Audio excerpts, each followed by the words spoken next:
job. Does anybody have a question from the floor? Go ahead, John. Thank you, Pat.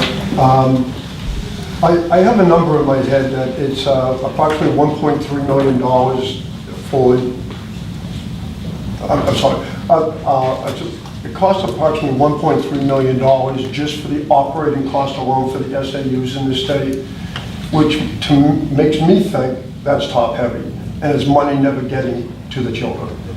Am I correct in that assumption that that's really way too much money do we need these SAUs spending that kind of money? You know, I've heard some proposals to have consolidated SAUs, to have a limited number, maybe, you know, 1 per county, 2 in Rockingham, 2 in Hillsborough.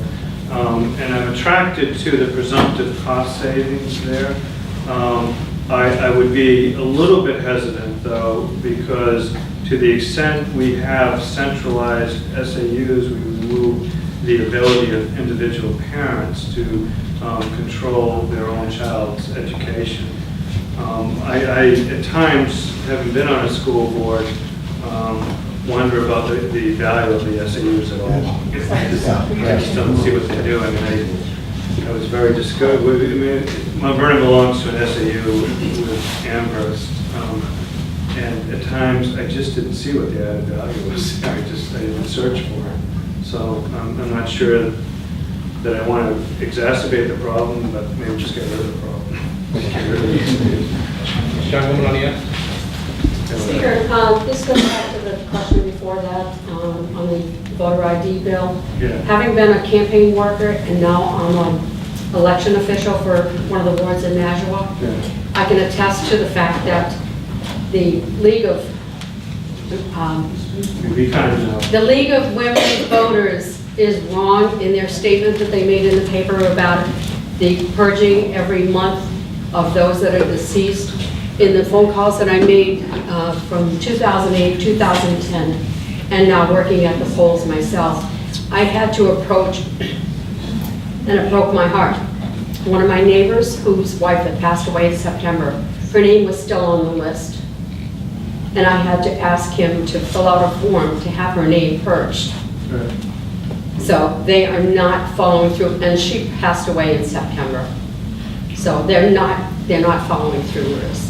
You know, We also had 6 out of 10 people that came to the table show their ID and ask why it wasn't being required. Sure.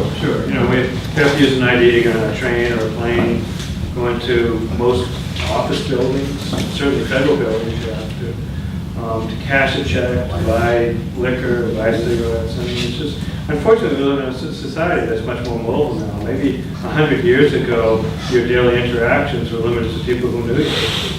Now that's not the case. And so we do have to identify ourselves. For most of us, I would, actually for all of us, the most important civic act that we undertake is to vote. You know, that's underlies all of this. And to not know who's voting, you know, to say somehow or another it's a racist or, you know, trying to disenfranchise people to make sure we just know who's voting is really astounding. And I think we've shown the leaders. Randy? Yes, actually as a co-founder of the original New Boston Taxpayers Group back in the late 80s, we actually did propose a voucher system program. Back at that point, Bill, you might remember it, a lot of towns were proposing that. So I'm absolutely not against charter schools or voucher systems. However, as a member of the Finance Committee here in New Boston, it's my understanding that charter schools and even some of the private schools do not have to follow the special education unfunded mandates that are handed down to the public schools. So I totally applaud any changes to education, but I'd really like somebody to figure out, because that's a burden every single one of us. And it's not that I'm against helping these children, but it was supposed to be funded by the federal government, didn't happen. Supposed to be funded by the state government, didn't happen. You wonder where most of your money goes in the school budget. That's it. And that's a piece I'd like to see addressed. Don't know if you can solve it, but it's sure a big piece of the puzzle. Yeah, I'm really sensitive to that issue. When I was on the school board, I can recall one discussion we had one evening about whether or not the workbook budget should be $5,000 and $7,500. We go through it in one time. And then after we finished that, whichever way we went on it, the director of special education came up from the SAU and said, oh, by the way, there's been a private placement, you have no say in it, and it's going to cost you $250,000 a year. And so you sit there and go, well, heavens, you know, we have one child commanding that kind of percentage of our amount of our resources, and yet we're dealing with all the other children who are not dead work books. And it's just, there's something really wrong about that.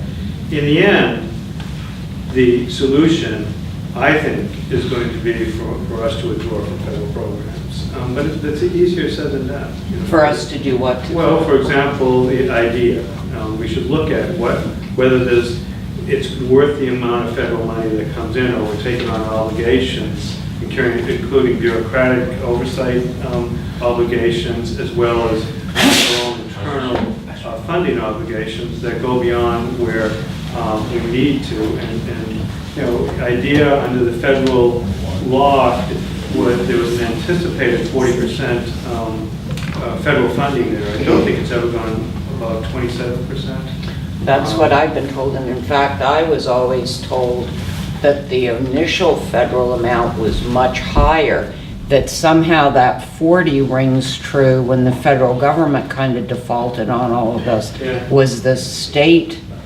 obligation, which also never came through. But I've also heard that the word they use there is may contribute. And so the obligation was always discretionary on the part of the federal government. That's why some of us have looked at it and said, well, we just sue them and get the money. But you can't. And so we have, for example, a bill pending now in the Education Committee that would require the state to look into and ultimately withdraw from No Child Left Behind. And we should start looking at all of these federal mandates and say, do they make sense for New Hampshire? You know, just as we should outside the educational area. You know, Medicaid, for example, is the federal program that provides funds for indigent citizens, our neighbors who can't get their own health insurance. It eventually will drive the state bankrupt. You know, it clearly will. I mean, any economist who specializes in state budgets will tell you that. But at one point you withdraw from it because it gives the state, you know, over $500 million worth of federal funds a year. So you have to say, knowing I'm going to die from this, when do I get out of it? But you know, at some point, when am I going to bite the bullet and say, we'll do it ourselves, federal government, stay away from us? Because all of these are optional programs. You know, the connection is, it will give you some federal funding if you sign up for our program. Medicaid, I think the last state to sign up was in the late 80s, was Alaska. You don't have to belong to it. And so, you know, we should start looking at some of these programs and say whether they make sense.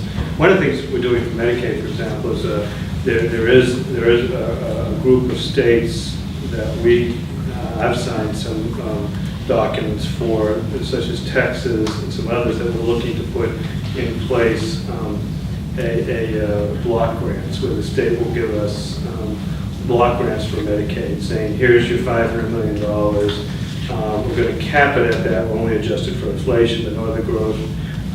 And you do it your own way. Texas or I think Rhode Island is part of that group, in New Hampshire, you do it your own way. So, sorry about the long answer, but this is really a 10th Amendment issue, isn't it? You know, whether we're going to allow the sovereignty to be dissipated because the federal government tells us what to do, because they'll give us a little bit of money, but not an adequate amount to do. Let me just make sure I clearly understood. Are you saying, which would be an interesting thing, that the special education obligation is an optional program? Oh, sure. Oh, yeah, we don't have to go on, Ralph, we don't have to go on. It's not optional if we take the money. Oh, right. But it's optional for us to take them. Mhm. And we can just say we don't want any part of it.